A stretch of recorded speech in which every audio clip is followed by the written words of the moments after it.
Hablemos acerca de las pensiones. Sí, porque muchas personas creen que se termina cuando el menor ya llega a la mayoría de edad, cuando cumple los 18 años, pero no precisamente es así, especialmente si se encuentra estudiando. Entonces, ¿cuáles son las reglas del juego realmente? Está con nosotros el abogado Iván Acuña para hablarnos de este tema y también para contestar sus preguntas a través del Facebook Live. Buenos días. Buenos días. ¿Cómo está? Muy bien, ¿usted? Bien, por dicha.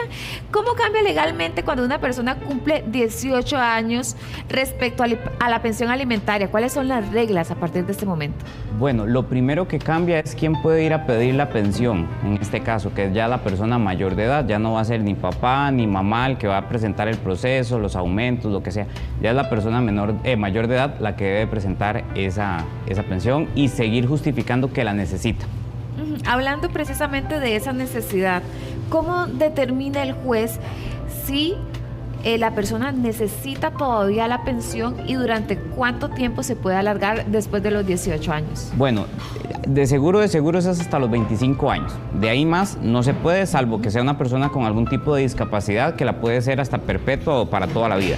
Pero lo que justifica o lo que un juez va a anotar es si la persona tiene una vida universitaria, una vida académica. Es decir, puede ser que esté en la universidad, en algún curso en el INA, en alguna carrera o en algún tema de oficio profesional o que va a generar un oficio a esa persona. Por ejemplo, un mecánico, un barbero, qué sé yo. Entonces, podría ser una carrera universitaria o también algún técnico o un curso, ¿podría ser? Sí, un curso podría ser si es para obtener un oficio. Y tiene que ser formal, no es cualquier instituto o cualquier empresa que genere un curso, tiene que ser formal para que genere un certificado y un desglose de notas, una matrícula, etcétera, etcétera, porque eso es algo importante que se debe aportar en el proceso judicial. A veces la gente llega y se matricula pues en unas cosas que uno dice, bueno, tal vez eso realmente va a llegar a tener un trabajo o es para mantener la pensión, que sea algún curso que uno diga, sospechoso. ¿En qué momento el juez determina si se continúa dando la pensión para que esta persona estudie o no, realmente esto es un curso que no está haciendo con el fin de trabajar en esto, es más bien con el fin de que le siguen dando la pensión? Exacto, cada caso en concreto va a determinarse según el juez. Cada juez va a analizar cada caso y va a determinarlo. Sin embargo, como regla general, se puede establecer que debe tener una carga académica regular y que también sea un rendimiento suficiente. Es decir, por ejemplo, yo estoy en la universidad y matriculo una materia, pero ¿por qué matriculo solo una materia?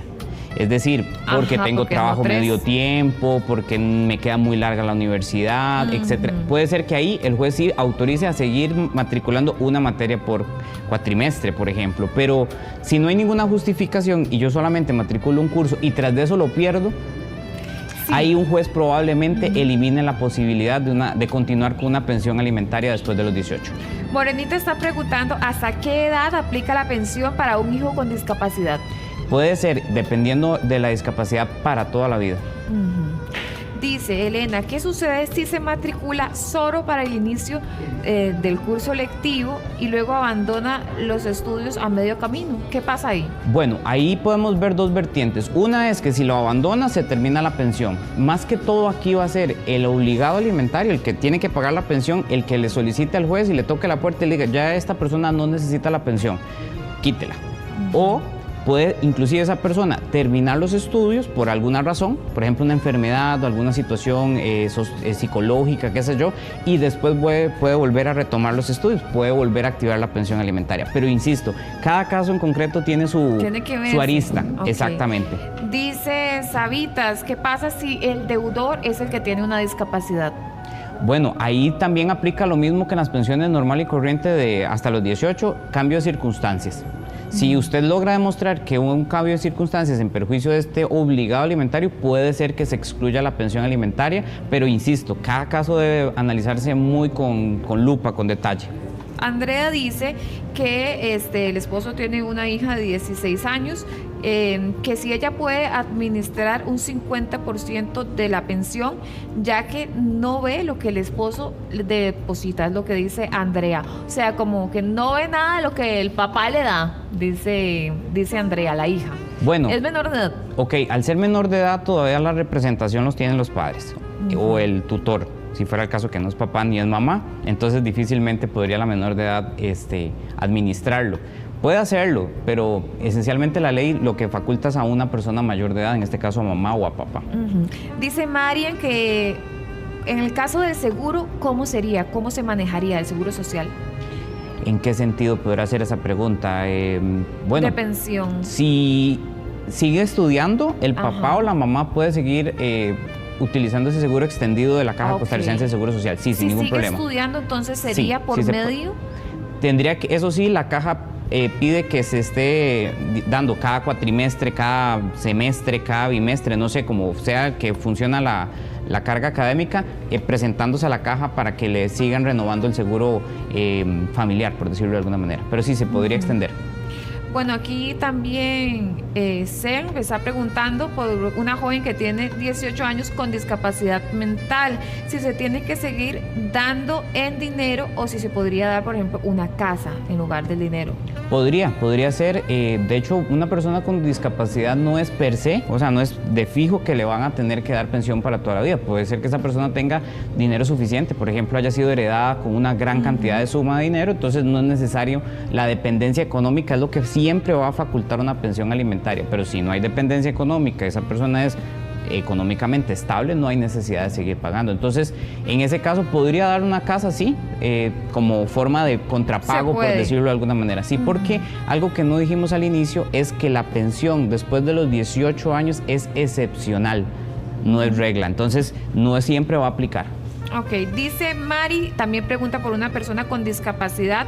¿Qué pasa si el papá le quiere quitar la pensión y es una persona que tiene discapacidad? ¿Cómo se defiende? Difícilmente un juez va a autorizar quitar una pensión alimentaria a una persona con una discapacidad determinable. Es decir, si es una discapacidad que le impide ejercer el comercio, la educación o realizar actividades sin necesidad de dependencia económica, es difícil que se la quite. Es casi imposible, diría yo. Dice Isamari que qué pasa con el caso de una muchacha que cumplió 18 años, tiene un bebé. ¿Hay que seguirle pagando la pensión? Sí, eso es totalmente independiente. El menor de edad nacido a la persona mayor de edad, la responsabilidad es directamente con la persona mayor de edad. Si logra justificar que necesita seguir estudiando y demás, puede darse. Inclusive, algo importante, no quiere decir que una persona porque trabaje ya inmediatamente se le quita la pensión alimentaria. Por ejemplo, yo puedo trabajar, pero digamos mi vida necesito 500,000 colones para vivir y mi trabajo lo que me genera son 300,000. Puedo poner una pensión a mi papá, a mi mamá por esos 200,000 colones o 100,000 colones a mi papá y mi mamá, como me deja vivir en la casa, digamos, cubre esos otros 100,000 colones que sería la renta, la alimentación, qué sé yo. Dice Cel, si el que paga pensión le ocurrió un accidente y queda con una discapacidad, puede pedir que le rebajen el monto de la pensión. ¿Cómo es esa pregunta? O sea, la persona que paga la pensión tuvo un accidente, sí, llámese el papá o la mamá, y quedó con discapacidad, el que paga la pensión, y ella lo que quiere saber es si puede pedir un rebajo en la pensión que tiene que pagarle al hijo. Sin ningún problema podría pasar. Sí, podría. Es un cambio de circunstancias, digamos, en perjuicio del obligado. Ok. Se pregunta también si la pensión se puede dar en cosas y no en dinero. Podría ser más que todo por acuerdo de partes, pero esencialmente siempre se procura que sea en dinero. Por aquí entonces se está preguntando Mati, ¿qué pasa cuando es voluntario que se les da y ya son mayores de edad? Bueno, sí, eso sería lo mejor del mundo. Eso sería la belleza, ¿verdad? Exactamente, eso sería lo mejor del mundo, pero eso es muy poco usual.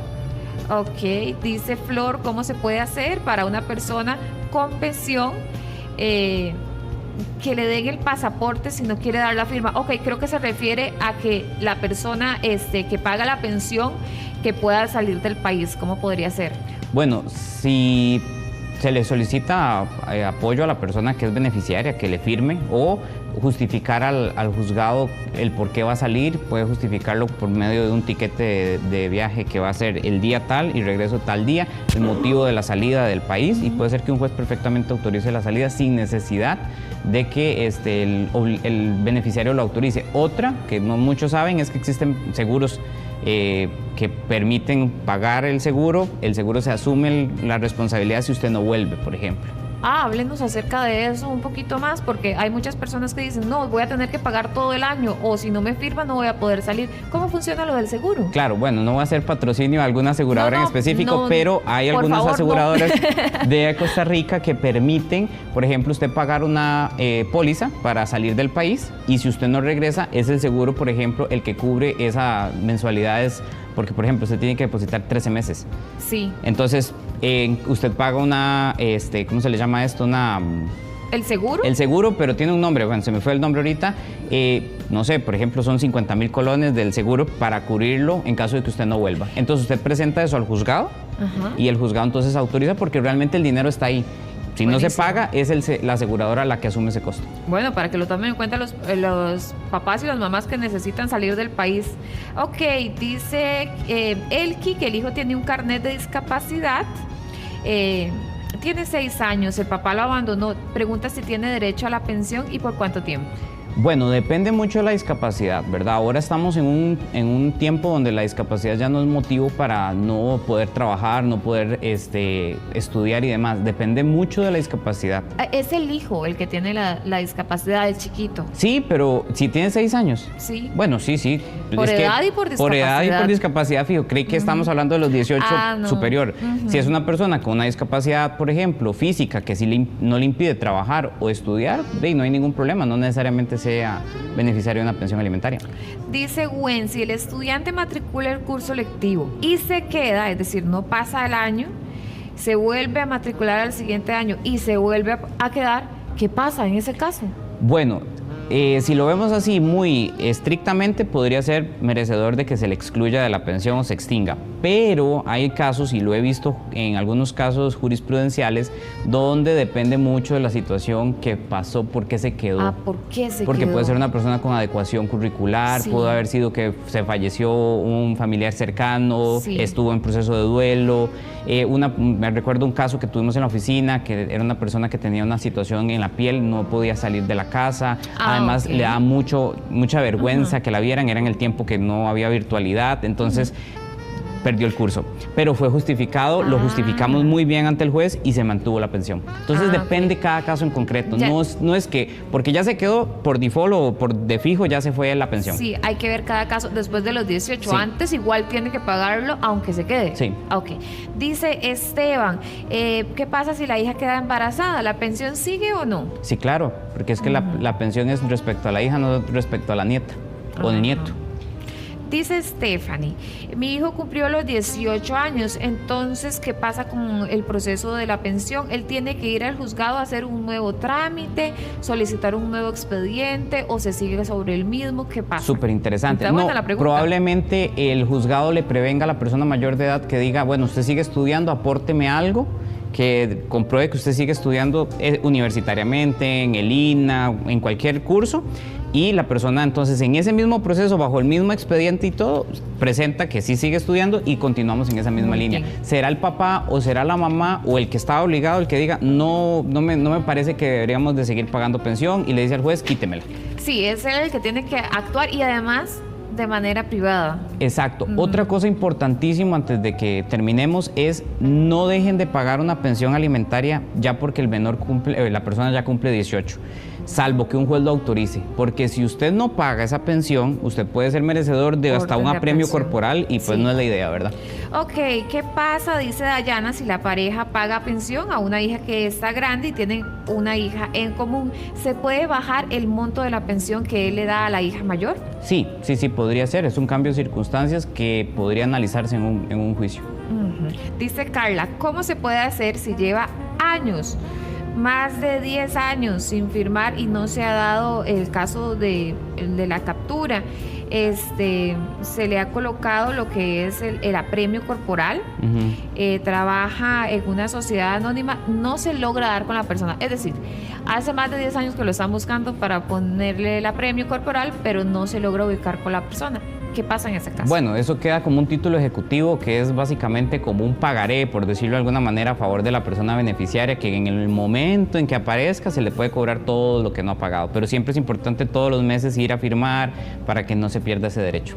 Dice doña Ivania que la nieta desea recibir la pensión, ella ya casi cumple los 18 años, la mamá la había solicitado, pero el papá nunca la pagó, entonces sí, la muchacha puede, ahora que cumple los 18 años, ir y poner nuevamente el proceso. Sí, en derecho hablamos de la legitimación, que es como quién tiene el derecho de ir a pedirla. En este caso, ya cuando usted cumple 18, ya es usted el que tiene que ir a presentarlo, ya no mamá, ya no papá o tía o abuelita, o sea, es usted el que tiene que ir a presentarlo, ir a defenderse ante un juez y decir, yo necesito esa pensión por este y este motivo. Tiene que estar estudiando también la muchacha, ok. Es elemental. Es básico. Sí, lo que busca la ley o lo que buscan los señoras y señores diputados en el momento que redactaron esto es que las personas logren llegar a un estudio y puedan ser profesionales o tengan un oficio. Esa es la idea de esa ley, por eso es excepcional. ¿Qué pasa con las personas que tienen entre 18 y 25 y ya tienen un trabajo? ¿Pueden seguir recibiendo la pensión o no? ¿De qué depende? Depende mucho de si el trabajo le es suficiente para vivir independientemente. Tiene que ser un trabajo que gane bien, entonces. Exacto, o que por lo menos la vida le permita, digamos, un ejemplo, yo necesito para vivir estudiando y con mi casa y todas mis obligaciones 500,000 que decía anteriormente, pero mi trabajo es de 600, entonces sí me da para vivir independientemente. Exacto. Y para pagar la U. Y para pagar la U, y para pagar no sé, porque cada realidad es distinta, ¿verdad? Por ejemplo, le comentaba antes de cámaras que tuve un caso de una muchacha que ganaba 1,400,000. Le alcanzaba suficiente, pero eso depende de cada caso en concreto. También he tenido un caso donde la chica recibía 100,000 colones y trabajaba, pero no le alcanzaba para vivir, para estudiar, entonces el papá le ayudaba con 100,000 colones al mes. Y me imagino que depende también de lo que estudie la persona, porque hay carreras que son bien cariñosas. Exactamente. Okay. Dice Mari, ¿qué pasa si la muchacha tiene 22, 23 años más o menos? El papá le pide las notas de la universidad, lleva 2 años sin mandarle al papá los resultados de las notas de la universidad, entonces pues fue al juzgado a preguntar que cómo se hacía y el juez le dijo que solamente con abogado. En realidad necesita pagarle a un abogado para saber si la hija está estudiando o cómo hace. No necesita. Está al día. Está al día, pero no necesita un abogado, lastimosamente. Pero bueno, el proceso judicial ahora en familia tiene muchos tecnicismos que a mí en particular me preocupan mucho que las personas vayan sin abogado. Tienen el derecho a ir sin abogado, pero ahí lo que sería que el papá le diga al juez y le solicite esos comprobantes de matrícula o reporte de notas para justificar que realmente tiene esa carga académica y ese rendimiento regular. Dice Bego, ¿se puede pedir la prueba de ADN después de 13 años? Y si hay pensión para impugnar, o sea, ya está pagando la pensión alimentaria, es decir, ese hijo tiene que tener el apellido y quiere saber si puede hacer la prueba del ADN. Podría ser, pero habría que analizar muy bien ese caso en concreto, ¿verdad? Porque hay muchas formas de temas de ADN y demás. Puede ser una impugnación de reconocimiento, una impugnación de paternidad, y todo eso va a depender de plazos, de temas de posesión notoria de Estado. O sea, es un montón de universos que hay que analizar en un caso en concreto que no podría decirle en cámaras, sí se puede, no se puede. Pero podría ser, sí, y podría eventualmente cobrarle pensión al otro, que es el papá realmente, sí, podría ser, pero habría que ver el caso en concreto. Aquí hay un montón de preguntas súper interesantes, pero nos ganó el tiempo. Vamos a quedarnos contestando, ¿le parece bien? Claro, inclusive podríamos decir que en nuestra página vamos a hacer un curso gratis respecto a este tema, entonces con muchísimo gusto ahí pueden hacer más preguntas porque vamos a tener más tiempo. Excelente, ahí está apareciendo la página en pantalla. Muchas gracias. Pura vida, gracias. Muy amable, gracias.